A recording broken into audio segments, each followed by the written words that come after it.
This is my question. Okay, let's get started. Quiet, please. Thank you. So today we are witnessing Winning with Kveik. Kveik? Yes. Brewing with Kveik. And this is Billie Smith, brewer at Heritage Hill up in Syracuse. Woo! Fan clubs down here. And take it away, Billie. I should have checked to see if this mic worked first, huh? All right, how's it going? For all the people I don't know, I'm Billie Smith. I brew with a lot of Kveik. We're going to talk about a bunch of Kveik things, implementing it in your brewery and such. But to all the people I don't know, if you have any questions after the fact, I'm happy to answer any questions. Yeah, we'll get into it. So, all right, what is Kveik? I'm not actually going to read all these. We'll just kind of key point them. But basically, it's Norwegian farmhouse yeast that has, it's been a lot more available in America now, which is really nice. Super clean fermenting. There's a lot of traditional styles, but you can, implement it into your brew in a lot of different ways. Pretty much, it's the Cornall is the traditional Norwegian farmhouse beer, which is it's using spruce tips to actually lauter over, which is really neat. I haven't ventured into that yet. I'd like to eventually, but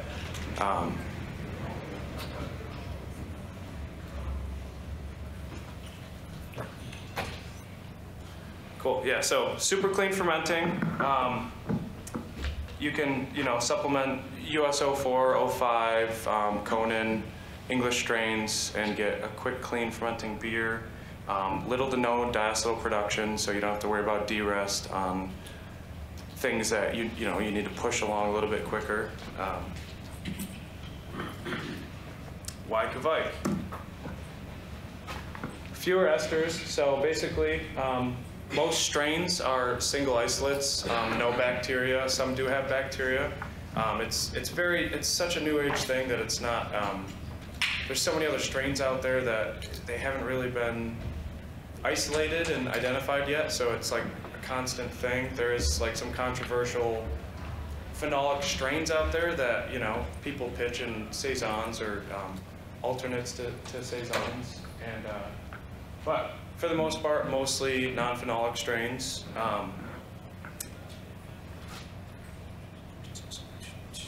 It's really quiet. Everyone's looking at me too. This is weird. I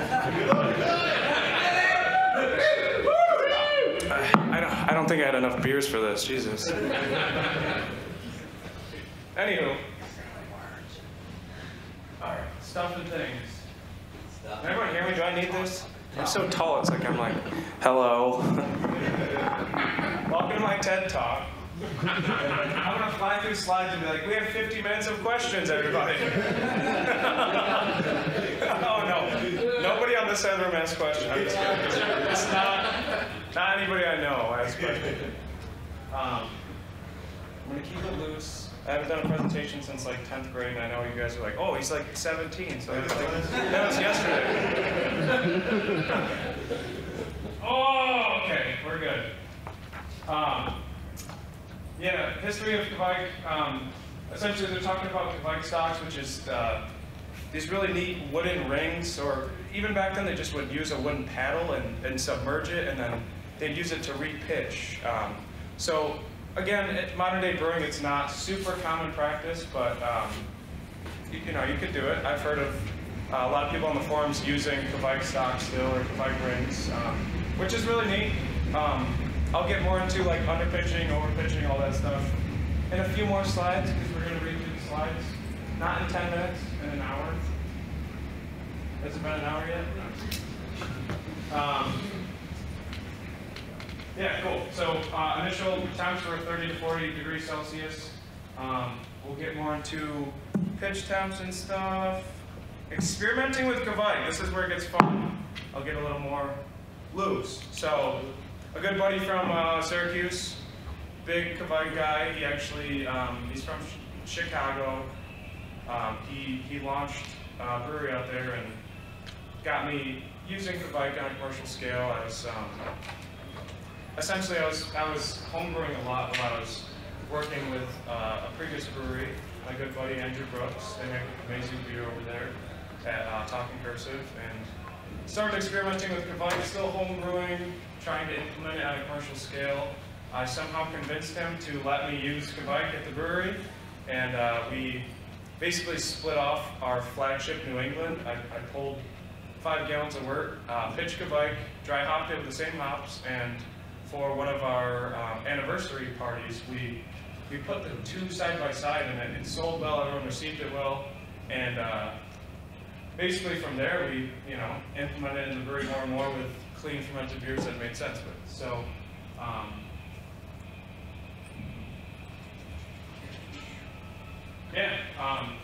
Initially I've co-pitched it with Brett Bertano-Meises. While I was still over at Talking Cursive, we did a collaboration with a really well-established nano farm brewery in the area. Grows all his own hops, really terroir driven, makes incredible stuff. And co-pitched Oslo from Propagate with Brett Brooks and Let It Rise. I think we set the glycol like 82, Let It Rise. Kveik did the work, Brett finished off, did it's awesome. Brett thinks that we either love or hate. And yeah, from there it was a foot race.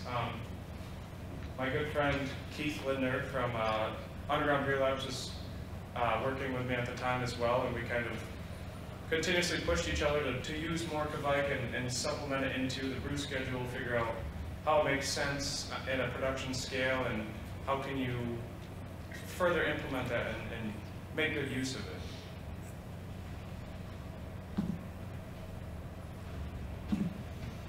So, winning with Kveik.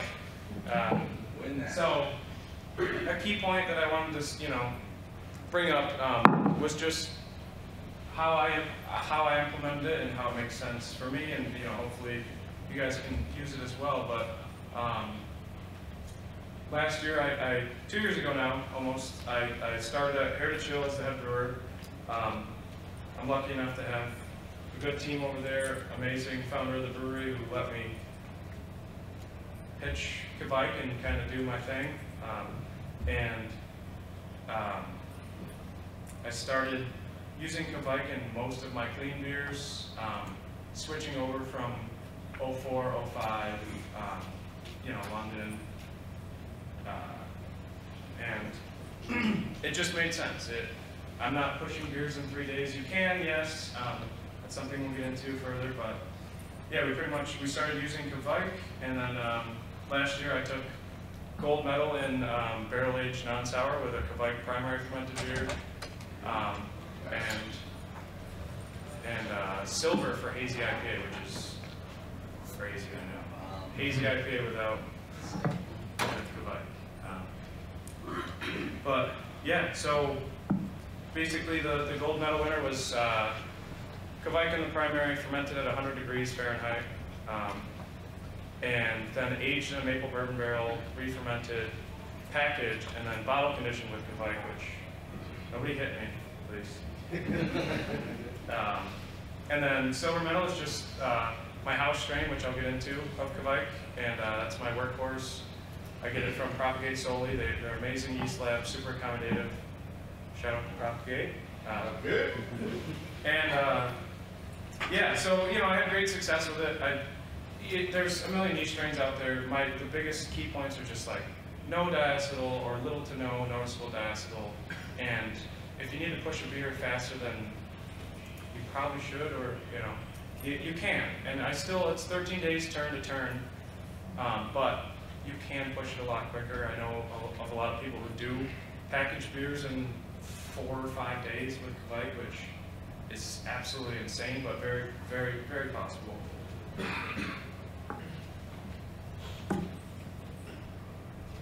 All right, this is Escarpment Labs. A very important part is the lack of fans in Kveik, so very low nutrient, very aggressive, very hungry.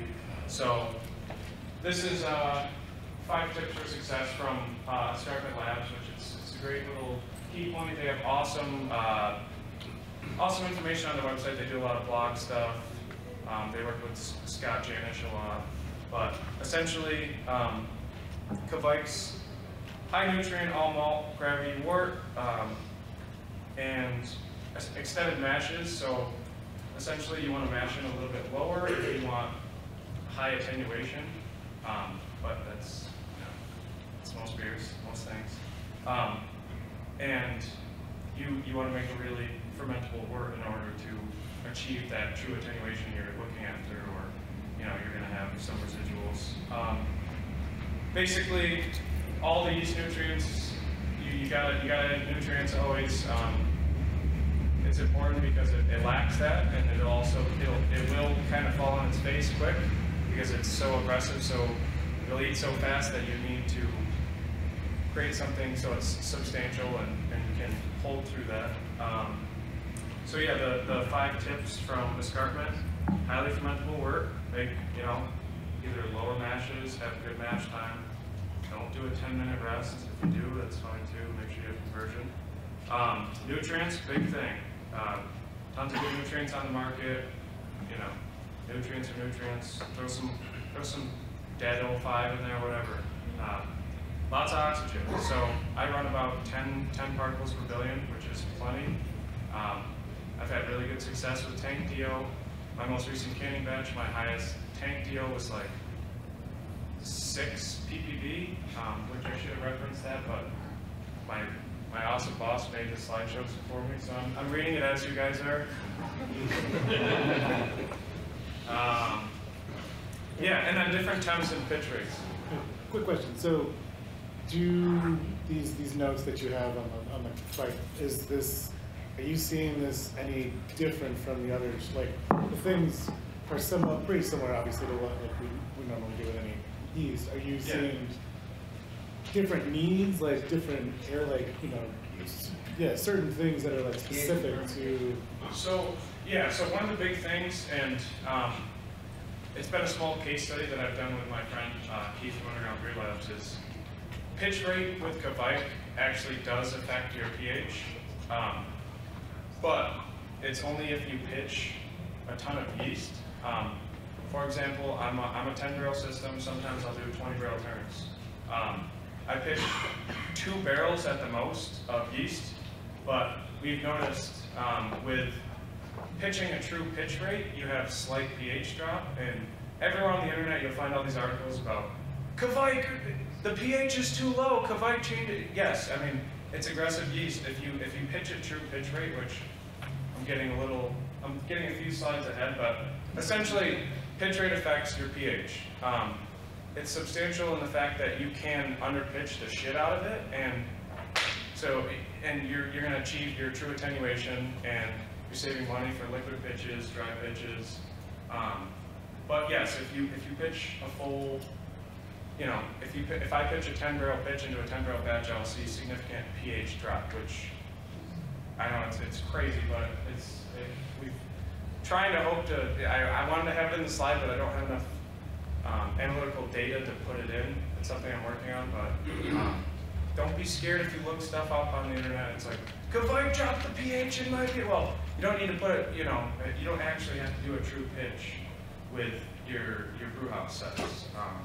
I pitch about 1 pound of slurry, which is 2 billion cells per cubic milliliter, a pound into a 10-barrel batch, and I achieve almost full attenuation by day 3.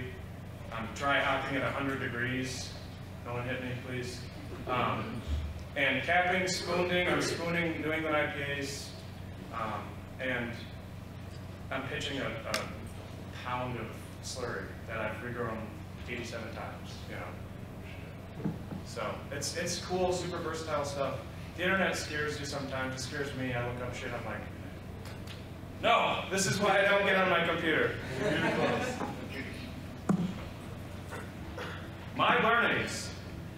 Hopefully I didn't just talk about this shit.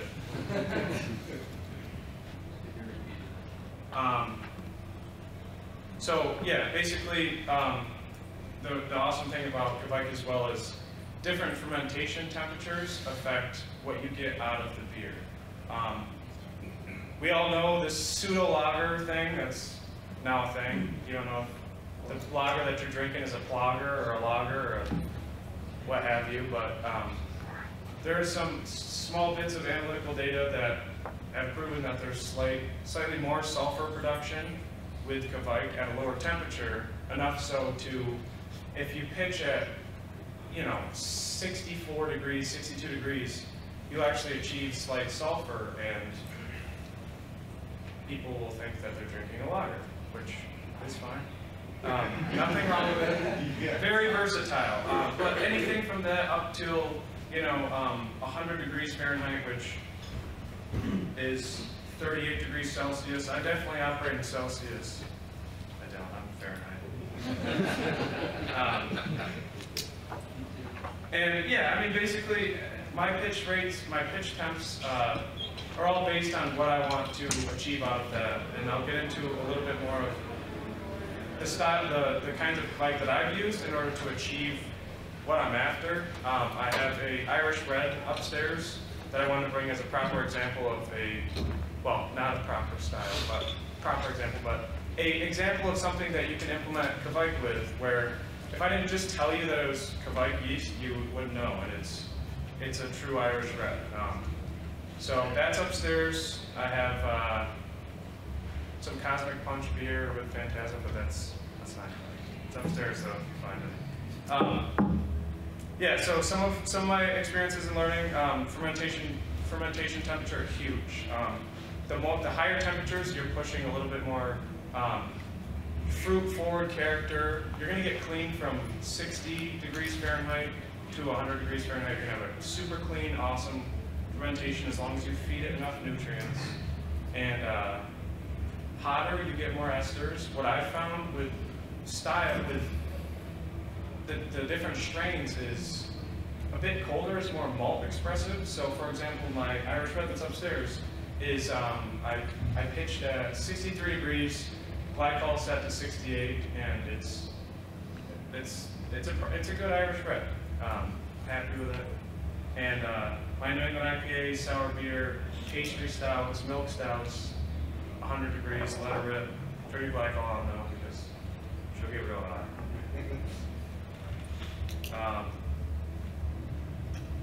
Yep, so Lucha by Omega, super malt expressive at lower temperatures, a bit warmer. You see a little bit different of things. We have a session New England, and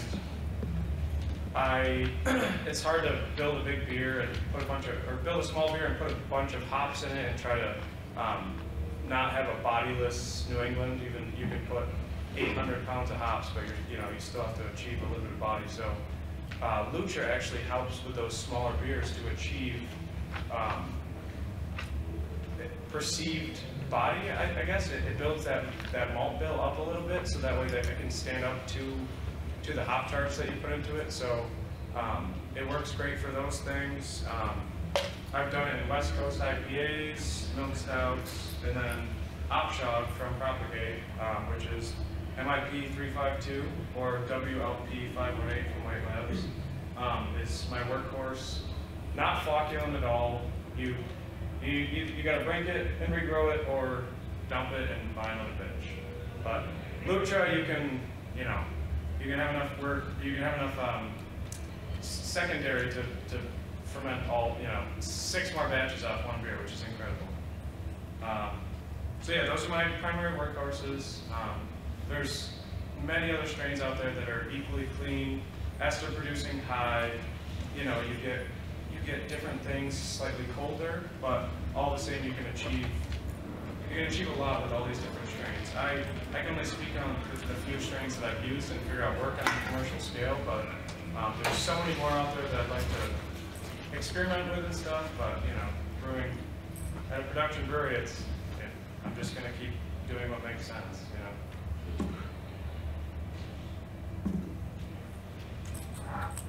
Okay, so temperature control, not as important obviously, depending on what you're after. Knockout at 96 degrees Fahrenheit. Crazy. But knock out at 96, not only are you saving time on your cost of labor is lower, because you're knocking a beer out in 20 minutes instead of, I have well water, so it's a long time when I make lager beer. I'm like, dinner, I guess.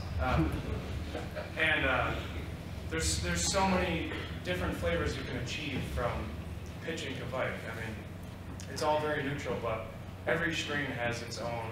And I can reference, or if you grab my business card after, I can reference a really good source to kind of figure out how you want to implement it. And there's so many strains that I haven't used, so I can't tell you what's going to make sense most for you, but the information's on the internet, and it's very versatile. So lots of unique flavor profiles, very quick fermentation. Like I said, you can turn a tank in 3 days if that's what you want to do, or you can, take advantage of the fact of the things that it attribute to the beer. Clean, quick fermentation, no diacetyl, and you can significantly cut down on your tank time. Lower risk of off flavors, no diacetyl, very little, from the analytical data, there's not a lot of acetoacetate or that one. Can't read, I make beer.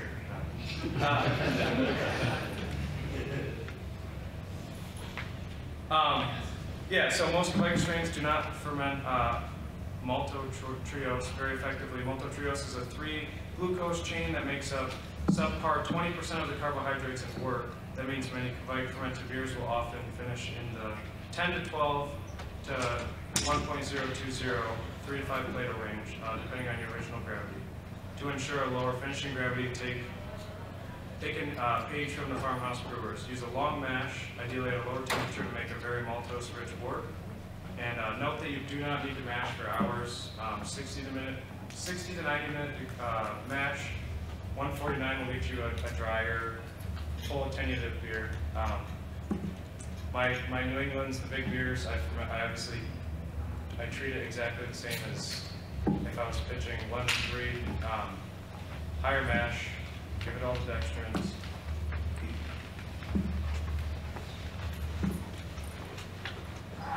You can use it for every beer style. We got an Irish red out there, baby. Which, yeah, blonde, you can use it for virtually anything. Pseudo lagers, New England's, sour beer. It works out that it's such a clean workhorse, it makes sense. You cut down on production time, labor. So when you're pitching, you want to bump up like the concentrate that you're using. Are you using like servo, or are you using I use Cervomyces. I don't increase the amount. I'm not going to add more than the recommended dosage rate which I haven't pitched everything, but for that 2-barrel pitch, I still add the recommended dosage rate for a full 10-barrel batch. But a pound of slurry does the job. Yeah, significantly reduce your tank times, turn beers slightly quicker, or get rid of your derest time. A lot to be said about that, especially depending on what your flagships are, how fast you're turning tanks. Different ways to implement them with your processing. Underpitching, huge thing. I'll keep talking about it. I'm saying underpitching. So yeah, you save money on dry heat. Oh yeah. Did I mention that I didn't make the slideshow? I should have looked at this before I looked at all of you. I put it all in like a really messy Google document, but I'm lucky enough to have a great one. Oh, that's it!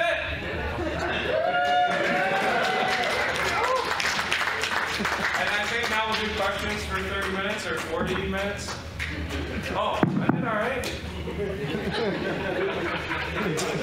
Questions, ask me things. So if you're not in a rush to make a beer, you know, as much kind as you want, not drink, you know, what is your typical fermentation schedule? When you crash, what, you know, do you set it down? It's usually 13-day turn periods. So I'll give you a good example of something that we all make a shitload of. New England IPAs. I work in threes. 3 days in between everything. I dry hop at 100 degrees. And then On day 3? on day 3, yep, cap my tank. I spooned up to really high pressures that I'm not going to tell you guys about either because they'll get both thrown at my head. And then essentially I drop down to the 60s, wherever you want to do your cold dry hop. Dump the cone on day 6, do your second dry hop. By day 9, you're crashed out. I hard crash everything, which you get a lot of you can get a lot of off flavors with other yeast strains. That's another key point that I probably should have put in here, but it's all right. We're talking about it. You can hard crash. I'll drop it right down to 32. I've had no issues, not one wood. And then I usually do 3 days cold. So everything works in threes essentially. It works out really well that way. Obviously, the most cold time is better. More cold time means a little bit more finished product. But yeah.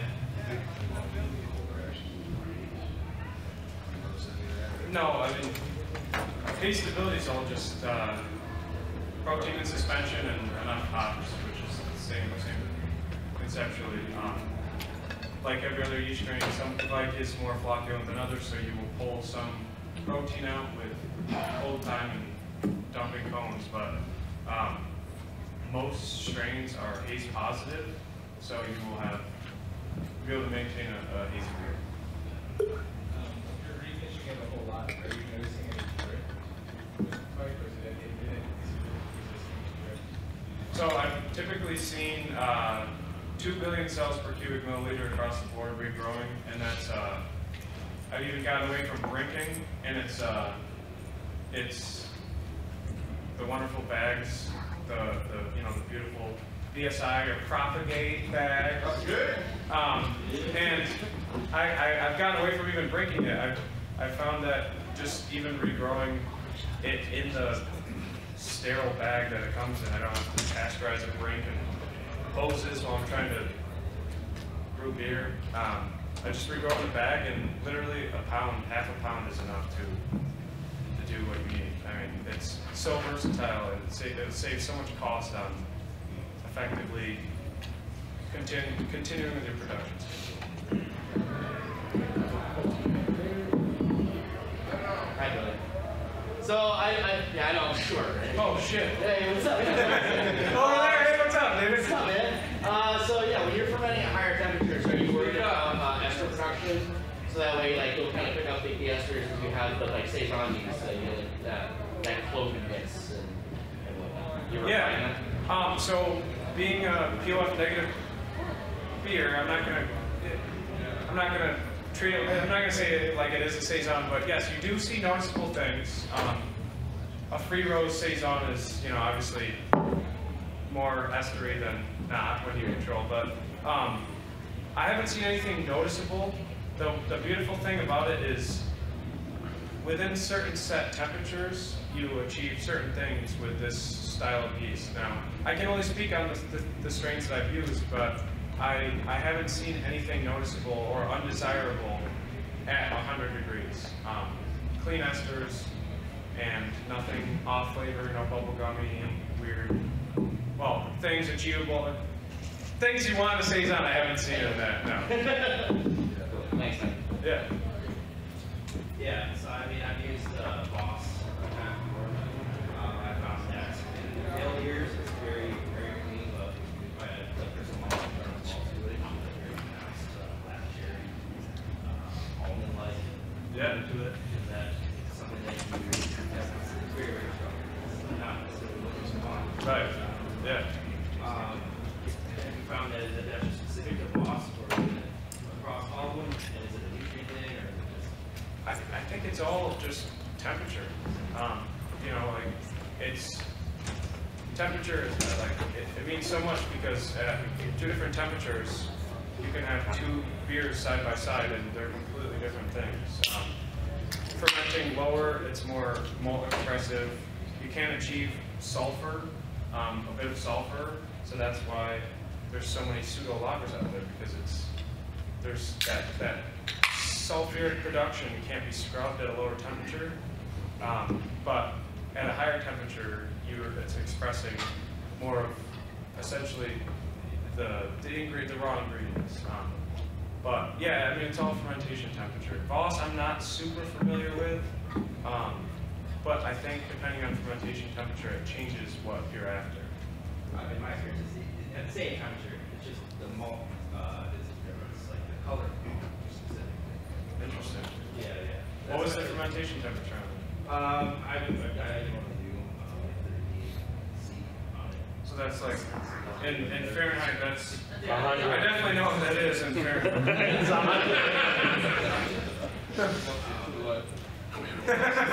Celsius for life! Mic drop. Yeah. It's pure citrus, like orange flavor, darker malts in it, or black cherry. Interesting. So I'm just curious if you guys had experience with that. Yeah, all of my malt forward beers, I try to ferment lower to be more expressive of that and not kind of pull fruity esters. It will essentially help carry the expression of the malt that you're looking for. But that again, Voss is a different animal. It throws a lot of different flavors. That's what's so beautiful about this new weird yeast thing that we're all starting to mess with, is because I can speak on my personal experiences, and I'm an advocate for it. But it's different from beer to beer, and every raw ingredient changes how it essentially is conceptualized. Pros and cons on rise temperature. Rise temperature? Yes. What do you mean? So like when I knock out a Kveik, I knock out the 80s and let it pre-rise to 93, 94. Well, that's a good question. So you have higher glycerin production at a higher temperature, so it's more complementary to those New England IPAs, West Coast IPAs. I find my West Coast cold, but if that's what you're looking for, is that glycerin production, it helps with that. So free rising, you won't. It's actually very similar to what Scott asked. You won't see a noticeable difference unless you're like 30 degrees colder, whatever you native people call Celsius. You won't see much difference in that free rise from 80 to 100. It's like the lower temperatures, you'll see a completely different beer. From like 60 degrees to, we'll say 75, you're going to produce a more malt forward beer, complementary to that. Anything hotter, it's the raw ingredients. You know, you can make a big body pastry stout fermented at 100, and you're not going to get fruit out of it. It's going to complement the big thick syrup that you're making. No, it's still a very quickly done beer at lower temperatures. Oh yeah, she parties. she parties. Yeah, lower temperatures, you won't see any stall outs. I mean, there's a threshold, heat wise and cooling wise. What's the juiciest strain of Kveik you've used so far? Opshog, baby. Propagate Labs. I love your guys' yeast.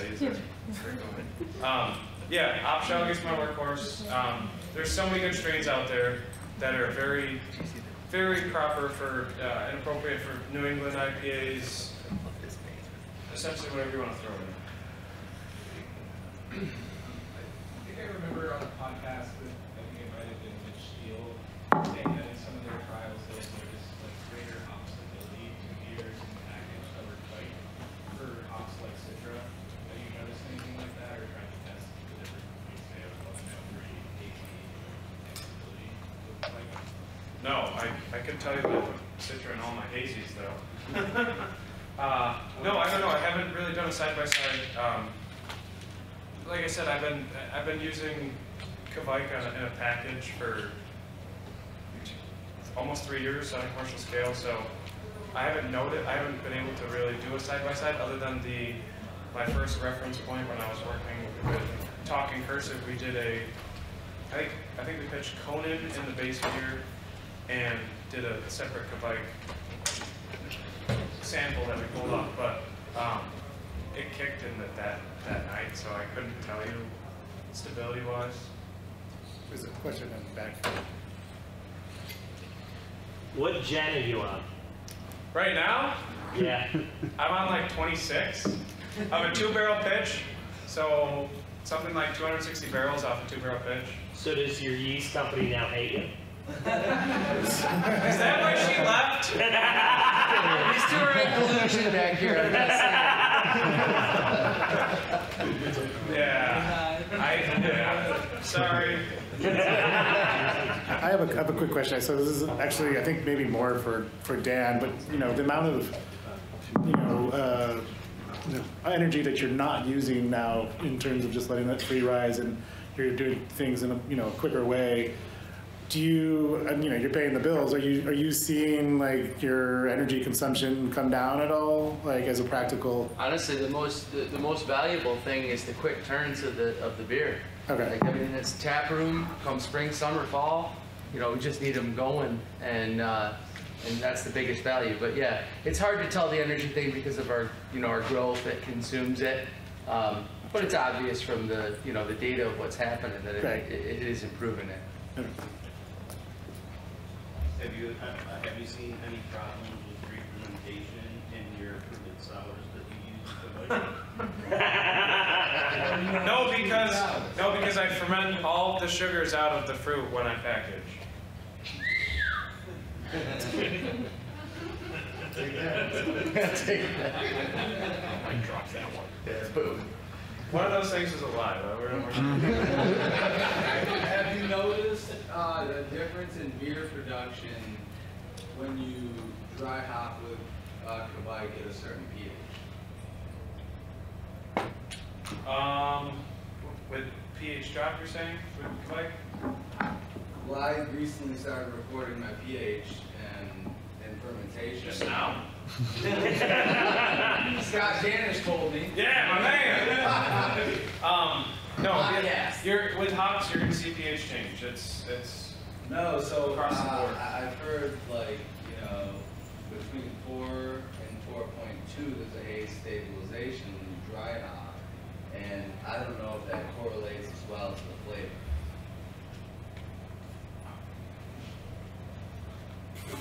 Yes. Next question. I mean, you got me lost. Love you, Billy. Love you too.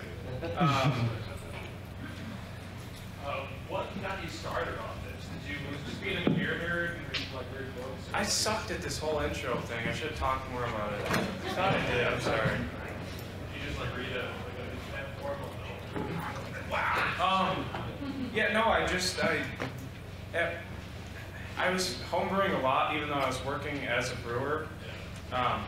But my previous colleague, who still a really good friend of mine, and our previous employer, still a really good friend of mine, I would homebrew all the time and bring stuff in. And my previous colleague got me back into homebrewing after years of not doing it. Billy. Thank you. Yeah, I'm a good homebrewer, guys. Yeah, so I started experimenting more with things and trying out stuff. Buried Acorn Brewery out of Syracuse. They do a lot of mixed culture stuff. They put out some really good liquid. He was an advocate for Kveik. Not very verbal about his processes, and we use different strains, but he kind of conceptualized the idea for me, and I started on a homebrew scale, and it made way too much sense to not, It took some time to figure out how to implement it, but when you can buy nano pitch and make 30 barrels, it's like, wow, why didn't I think about this? Yeah, so many standpoints, it makes sense. Are you, or I guess anyone else in the room, aware of like what the macro brands are able to be that if they can shave, you know, a deal off the turnaround time that's potentially millions of dollars? Do you know where that state of the industry is at? Yeah, all Bud Light now is just, it's Lucha Bud Light. It's all I wouldn't be surprised, to be honest with you. I'm sure it's a thing. I do know of a lot of bigger guys. I'll reference Drecker. I don't know if you guys are familiar. Killing the slushy sour game, and awesome IPAs, very hype beers, much hype, very hype, and they're solely 100% Kveik Brewery, and there's some really good podcasts out there about his transition to that and why it made sense, and not exactly Budweiser, but a good frame of reference as a commercial brewery. What was the #1 reason that you chose to move from traditional yeast to Kveik? Because I don't follow the rules, baby. Boom! Yeah, man! No, really not. Just, I gotta go, no. Just how expressive it was and how it, versatile it was. You could brew 15 different beers with the same yeast and utilize that at temperature basis to achieve what you're. It wasn't the production. That's important as well, yeah. But no, not necessarily. I'm still turning a lot of people turn tanks in 10 days. Yeah, absolutely. Absolutely. Production's great. If you could be 10 days, just cold time, enough time cold. I don't use any fining agents, any kettle fining, anything like that. So, like West Coast IPA, for example, a little bit more cold time. Drop the hops out, get a better cone down. If there's no need to rush it, there's, you know, I package beers in 8 days, you know, but that's not my ideal time frame. But essentially, it's just having a schedule to work at certain time frames. What works for me. 3-day turns, it makes sense. 3 days cold is usually enough to get a good dump and package it. Do you find a difference between your malty beers and your hoppy beers and what you use for your Kveik yeast? Yeah. So Lucha works really well for malt expressive. Additionally, there's Oslo that I have used that works really well for malt expression at a lower temperature. Lucha by Omega Warmer is more so expressive of the raw ingredients, hops, whatever adjuncts you add, and then Opshog, the other strain that I use quite a bit of. I haven't seen anything that one's, if I fermented at 70 or 100, it's slightly of a different animal. How many brewers here are actually working with Kveik right now? Yeah! How many brewers is it their core strain?